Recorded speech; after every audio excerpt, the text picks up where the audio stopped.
Hello and welcome to the Swing Smarter Hitting Training Podcast. This is your host, Joey Myers from hittingperformancelab.com. And I have a friend forever, Dr. Jocelyn and Vartanian, right? Vartanian. Correct. I knew her as Jocelyn Fernandez, but obviously married and has a family now and all that kind of stuff. And she is a physical therapist. So first, I want to welcome you to the show, Jocelyn. Thanks. Thanks for having me. And did you want me, since we've known each other so long, you want me to call you Dr. Joss? I can call you Dr. Joss. I can call you Dr. You can call me whatever. Right. No, you're good. All right.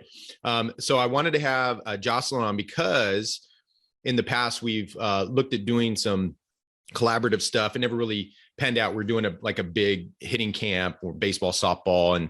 And I just think Jocelyn's got her head in the right spot. She does as a PT, because there are some PTs out there maybe that went to school maybe 30 years ago, 40 years ago, and they're just not updated on the current stuff. And I think she does a great job with that. And where that keyed in is, I think I finished a functional muscle screen.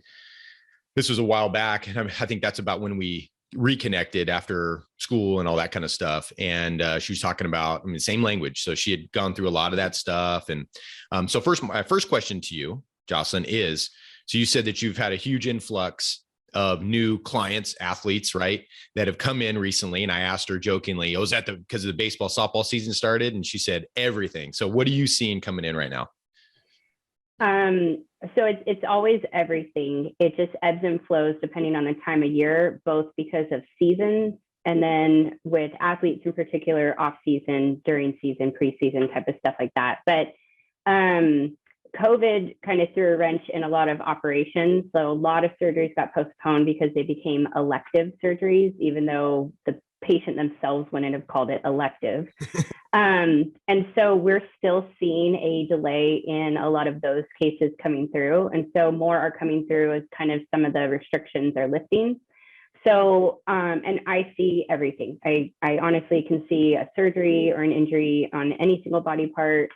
And I take everything. So I take peds, like babies. I had a 3-month-old yesterday. I have 102-year-olds. So we kind of see everything at this clinic in particular. For me in particular, I work probably more often with more high school and collegiate baseball and softball players, both because of major injuries of overuse or I'll see off-season pros because of whoever lives kind of locally, works through one of our baseball academies locally. And so they've kind of transitioned out in this past month because everybody had to report back. So it's an ebb and flow depending on time of year and season of sport. And it's not just baseball, softball. I see all sports. Now, zeroing in on, say, the softball girls, right? Well, you can even compare contrast. What do you see different in softball girls coming in with injuries versus the guys, or is there any difference? No, there is. Softball tends to be shoulder, low backs, and ankles, like ankle sprains, sliding in, things like that. I work probably more often with pitchers than positional athletes, mostly because they are in more of the overuse category. So, a 16-year-old that pitches versus a 16-year-old first baseman does not throw as often, usually during season, preseason, postseason, it doesn't matter. Baseball players tend to be heavy elbow and shoulder. And it depends on what the issue is, but I get the little league elbow up to the Tommy John surgery, ulnar nerve transpositions. And so that's more of a post-op, bigger kind of situation. And then there's always those, field players that make an epic catch that dove for some ball, ran into the wall, stuff like that creates a little bit more usually shoulder impact type stuff. And it can still be major injury stuff. But as far as baseball, softball, shoulders are always going to be more involved, but baseball goes elbow a little bit more into some wrist. Softball tends to go low back. And then, like I said, ankle as well. That's interesting because I don't know if you know, but I'm part-timing this year with Clovis West Baseball. Oh, nice. Yeah. So, normally it'd be Bullard, but we live right across the street from Clovis West, Yeah. And by the way, I forgot to mention that Jocelyn played softball all the way through high school. So our group of friends, we were really, really close. We had a good co-ed group of friends that didn't get in too much trouble. We got in some trouble, but not too much. Right. Right. So Jocelyn's definitely in the softball side. She understands that sport. So interesting you say that, because the first couple of weeks what was it with the guys? Ankles. It was ankles. It was just like an ankle blow up every other day when we had half a dozen ankles. And so what's your advice for on the ankle side of things? Just to like not, like preemptive. Right. Yeah. So, and once you have an ankle sprain, you're going to get another one. I don't care how much you rehab it, or it's going to happen again, and it'll continue to happen at a rapid rate if you don't rehab it correctly.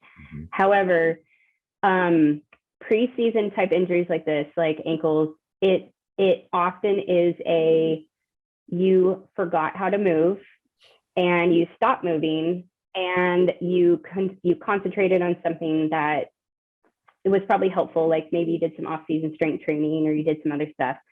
But a lot of kids lose their mobility that they require and they develop during season because it's so repetitive, because they stop squatting, they stop doing things like that. And so what happens is, and that goes for all the joints. But for ankles in particular, it becomes like these baby giraffes on the field that are probably skilled and gifted, and they have a lot of talent, but you take for granted small little agility type movements. And then field conditions can always play a part. So if you go right out and you haven't played on the grass, and you haven't checked the actual field to see for gopher holes, potholes, all that stuff. And the cleats. And the cleats, that, right? Right. And then are you even wearing cleats? Did you forget to bring them? Or rainy day, you're all court-based. And that is a completely different movement pattern when you have a different type of terrain. But it doesn't matter what time of the year it is. If you stopped moving the way you need to move for your sport or your job or whatever, you're going to have some kind of kinks that you have to work through, but you have to be focused on it. You can't just get back to baseball by playing baseball. Like there's specific things that you should probably be working on before you go into that first day of practice, or like double days or something like that.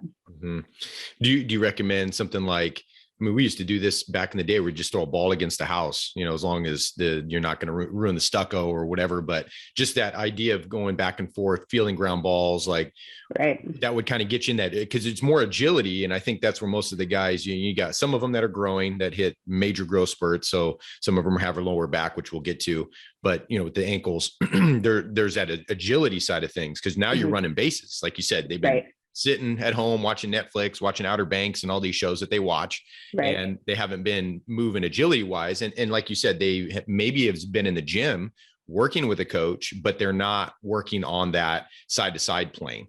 Right. So what like top two things would you suggest they do to help with those ankles? So your dorsiflexion, which is your ability to bend your foot, so toes up towards your shin, is your primary motion you need to keep mobile, in my opinion, which means that like a standing calf stretch, bent knee, straight knee, but the kneeling version of really driving your knee inside and outside of your foot to keep that angle loose. And I don't have a restriction in my joint is number one on like a joint specific movement. As far as agility goes, that takes loading it and high repetition into all directions.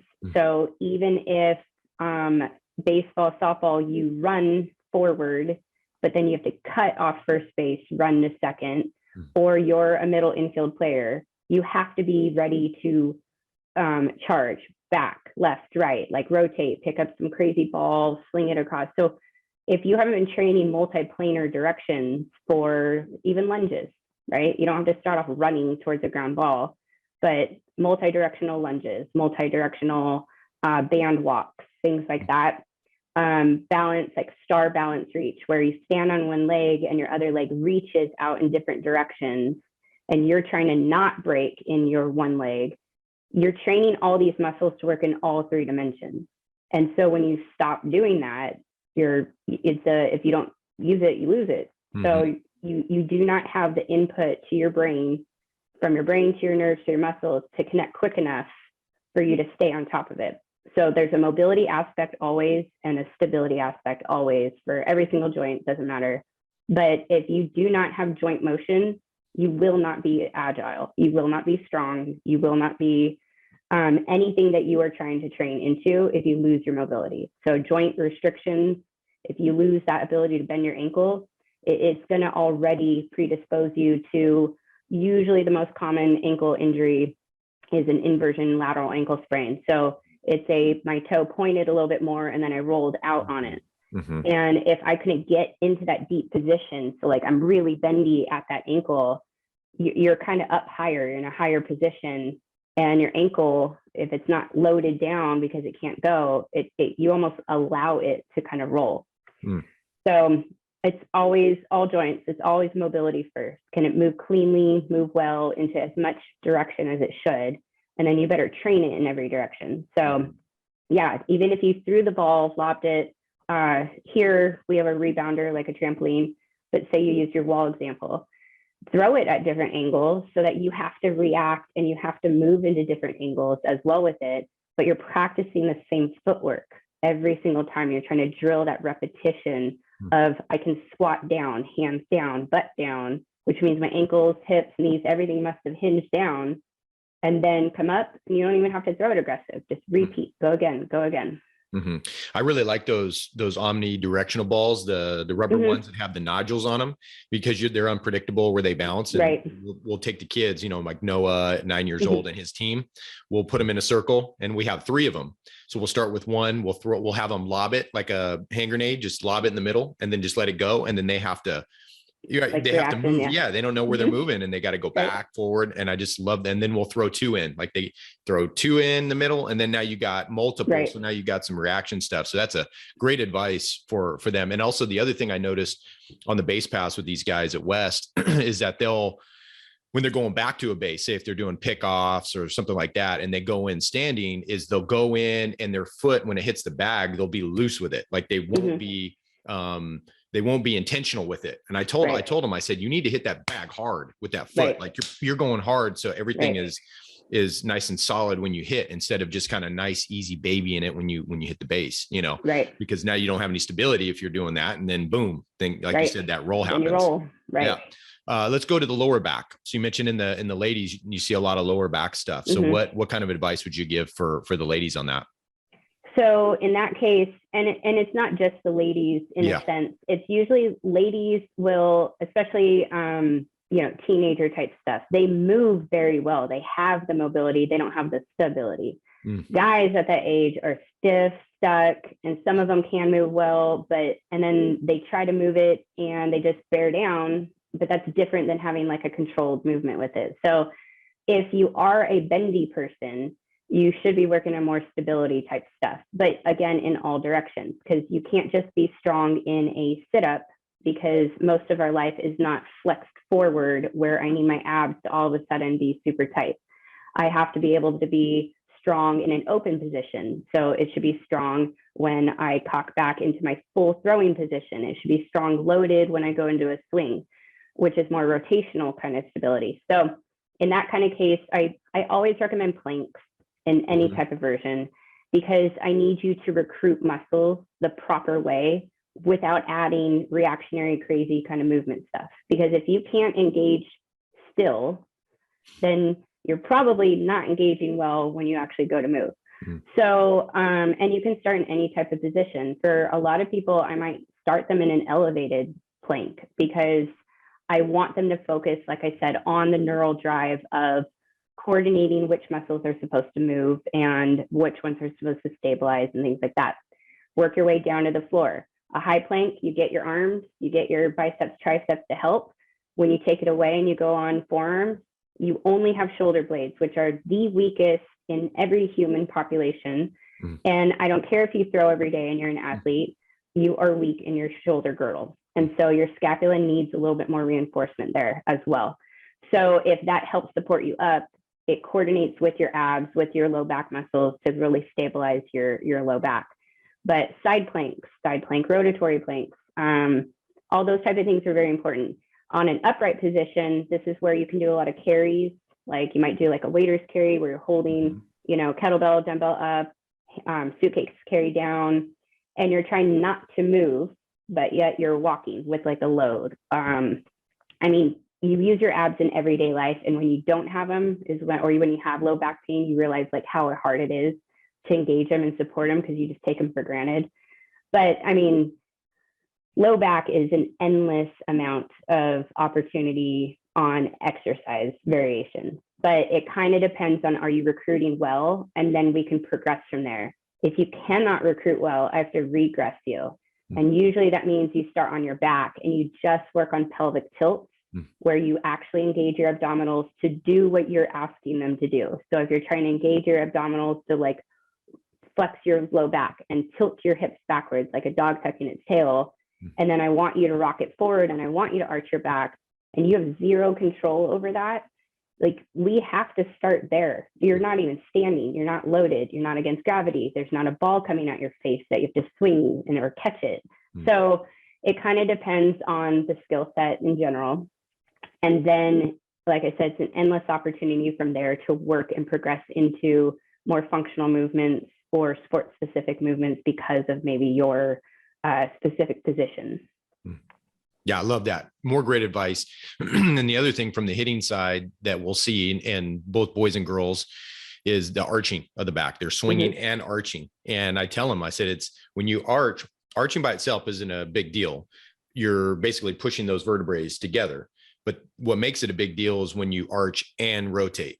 So now you're pushing together and now you're grinding, right? Right. If you lock out a joint, can it move? No, because you just locked it out. So, but understanding that your arch or your anti-arch, how much you have to flex into it to not lock out, could look and feel different compared to, you know, your teammate. And so it still is going to be based off your feel. And then I would counter with, why are you arching? They're not going to know necessarily. They just know to do it, but they're probably avoiding something else because that part isn't helping. So it could come back to the ankles don't bend well. So you have to stand up taller. So to stand up taller and to rotate, you lose some of your power in your hips. So then you overswing through your trunk, your low back, and your arms. And so and then what pitching are you facing? You know, girls have a different trajectory, or softball players have a different trajectory than on the pitch coming at them than a baseball player, right? So if you are pitching or hitting against a certain type of style pitcher and you don't make adaptations to it and you just try to swing harder by arching more, and you're not taking advantage of probably somewhere else in the kinetic chain. You're not using something else properly. Right. I see that back leg a lot of times locking out, like the knee locks out. It's like they go into like a triple extension with the hip, the knee, and the ankle. And usually to me, because you don't see that often at the elite level, and you see the somewhat of a bend. It might not all be 90 degrees in the knee, but you got 110 degrees, 90 degrees, something like that. And so, yeah, exactly. So there's some sort of compensation because of either a past injury, a current injury, or there's just compensation that's been built up over time. Like you said, something's turned off, something's turned on, you know, volume too much. Yeah. Right. Very cool. And then now let's move to the shoulder before we end on that, because that's a big one. All boys and girls gotta throw, they got to go overhand, aside from the pitchers in softball, but still, if they're going to play the field, they got to throw overhand. So what's your advice on shoulder? You mentioned at the boys, it's the elbow, really elbow heavy shoulder. So what's your advice there? So if it's not painful in the shoulder, it's just you're not moving well, you probably don't have full mobility. Okay, so we come back to your shoulder is a ball and socket joint. It's a circle. It has to move in every direction without any hitch, without any like, ooh, I feel some like pinchy pain, something like that. So if you're already having that, that's going to change your mechanics. So that's already going to, your brain is smart. It's your brain. It doesn't choose the correct movement. It chooses the movement it needs to do to accomplish its job. So if you can't throw over the top and you start developing a 3/4 splat angle, and that's just a position player, not necessarily a pitcher, and you have some type of restriction in your joint, you're probably going to do something different. You're probably going to drop your arm. You're probably going to open up too soon, which then causes an over utilization of your elbow, because now you're going to whip through the front of your shoulder and you're going to like start to drop and use more of like your elbow. But if it's not restricted, then it's probably a weakness, and it's your shoulder blade weakness and your hip weakness. You are not able to generate the like cracking a whip phenomenon of you crack it from the start to get the end to snap. And if you're throwing or hitting and your foundation is not efficient, you're going to overthrow, overuse your shoulder. And so it leads to a lot of strain type injuries. So girls, it tends to be a little bit more biceps related, biceps, long head, kind of more front because of an overuse. Guys, it becomes more rotator. And so that's kind of felt a little bit more to the side, and they'll grab it and they're going to try to like find it, and they can't find it because rotator cuff is actually on the back, but your pain refers here. So that becomes like another mechanical issue. But why am I doing it? There's probably a weakness. So your shoulder blades, shoulders are probably too weak. If you cannot do a circle with your shoulders, if you cannot get them to where my elbows can touch my ears, I cannot extend back. I cannot put the back of my hand up my back without some weird hitching kind of compensation. You don't have enough mobility. That is your start, which you need to work on. If it's, I can move, I don't feel good after I throw a certain amount of times, there's probably a strengthening component to that. And in that case, I actually do the same thing, a lot of planks and a lot of plank variations in different ways to engage your shoulder blades to be able to protract forward, retract when they're supposed to, and you build a little bit more foundational strength from the top of your arm so that your shoulder doesn't have to overwork, which helps you not overwork your elbow, which helps you not work into your wrist. So that one's kind of loaded, but it's one of my favorite joints. Shoulders and hips are my favorite because they have endless opportunity for improvement. But what's your issue? If you can't move it. You're not going to get strong, and now you're going to try to throw on it. Like, good luck. You're going to see me in 6 weeks, and then I have to undo something. But depending on what's going on, like I said, you might just add a little bit more shoulder blade work into your routine that you normally do when you do your strength training, and you might start to just find better results. Like your shoulders just feel stronger. And then always talk to your coach, because you feel what you feel as the player. You can't see what is happening necessarily. And so if you're like, hey, coach, I'm feeling this, then their eyes might be able to say like, oh, well, it's funny that you mentioned it, but I've noticed that you're now doing this. And so there's another mechanical issue that maybe somebody else can help guide you as to why you are developing this new pain or new habit. I love that. So you're mentioning a lot of the plank stuff, whether it's full out hands here or going this way.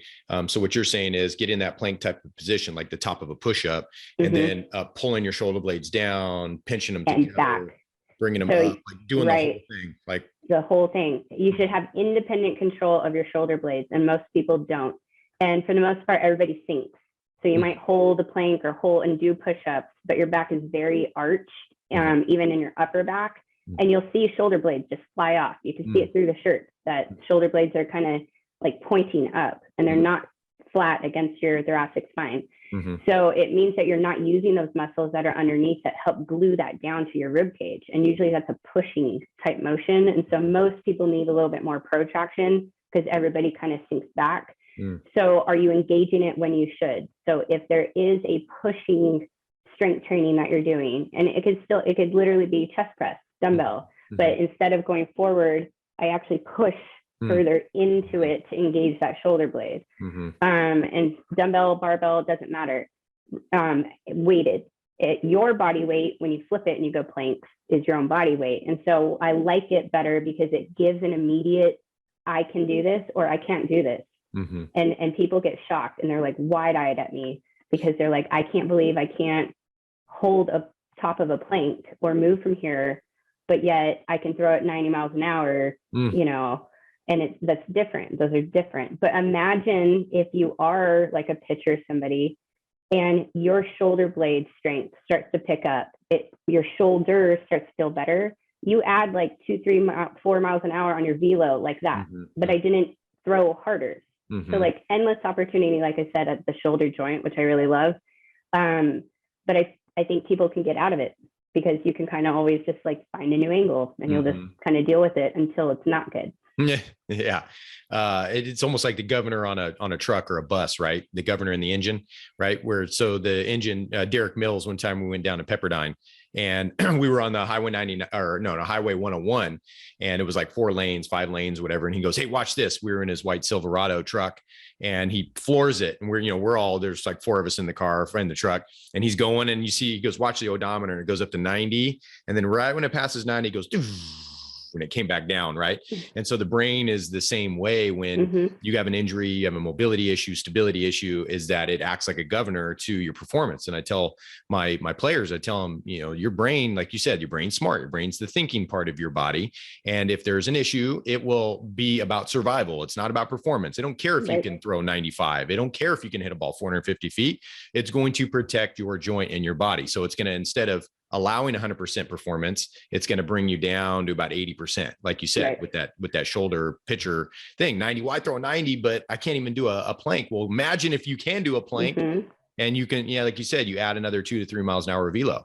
Right. And for the most part, I talk about it like if you have pain anywhere in your body, your brain doesn't know if you're causing your pain or somebody else is doing it to you. So it goes on protection mode, it goes on self-preservation mode, and it stops the ability to use 100% of that muscle because it can't tell what's happening. And if anybody has had a surgery, they understand that you come out of surgery and you try to like contract your muscle. Say you've had an ACL reconstruction, you try to contract your quad and it like doesn't do it. But it didn't just forget how to do it. It's still traumatized even from a good surgery. So it doesn't know you had a good surgery. It just knows there's pain. I'm going to shut you down because I don't want you to risk further pain. So it's not I can do this, willpower it over. There are some ways that you need to kind of be able to back off and be like, okay, I need to take care of this issue. And then I take care of that issue and then boom, my performance improves. Right. Awesome stuff, Jocelyn. So be respectful of your time. Let's go get into where people can find you. I know you got you guys' website is pro dash PT is in physicaltherapy.net. So we're, in Fresno, let people know where they can find you. Yeah. So I'm the director of Fresno West. So my location is off Herndon and West Avenue. We have 17 locations between the South Valley and North Valley for Pro PT in general. So you can probably find one of us almost anywhere. And then, like I said, that I work specifically out of here, and I have a lot of athletes come in to see me because I just have a little bit more expertise in a lot of these sports kind of areas. But in general, if you can get in anywhere, anytime you have some type of pain or problem and you're like, I should probably get checked, just get in and see a medical professional. But yeah, I would love to check you out. Not everybody becomes a long-term crazy patient. Sometimes you just need to get evaluated, get screened, see where your issues are. And then we build a program for you to work with your strength coach. You already have something, or maybe you don't have anything. And this kind of becomes like a wake-up call of like, I should probably start, something more proactive so that I stop this injury cycle from happening. And coaches like you in particular, I like to talk back and forth with the coaches, with the parents. Everybody's still on a game plan. There's like a medical team approach, but it's a full team approach for you as like the player, so that we keep you on the field. We don't have to take you off the field for as little time as we absolutely need to, basically. Right. Yeah. And Dr. Jocelyn, she knows exactly what she's doing. She's a critical thinker. She does it all. And she got a lot of knowledge, a lot of experience, wisdom in this field. And if you don't just depend on your coach's word, don't even depend on my word, because we're not even supposed to diagnose pain. If there's pain, I have to find a Dr. Jocelyn to work with the hitters. And I'm okay with that. I'm okay with that. I don't want to ruin.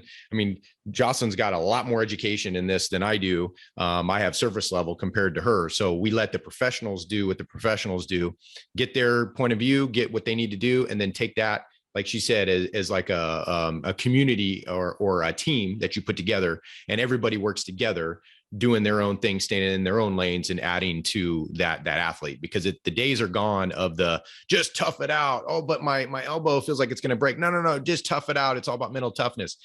Those days are dead and gone. Yeah. you rarely rest anything to death, ice it to death, or take any anti-inflammatories, and it's going to be some magical cure. Right. Yeah. Well, very cool. Well, thank you, Dr. Jocelyn. Stay Sure. on real quick. I'm going to stop the recording, but hey, I appreciate your time on with us today at the Swing Smarter Hitting Training Podcast. Yeah, thanks for having me. Got it.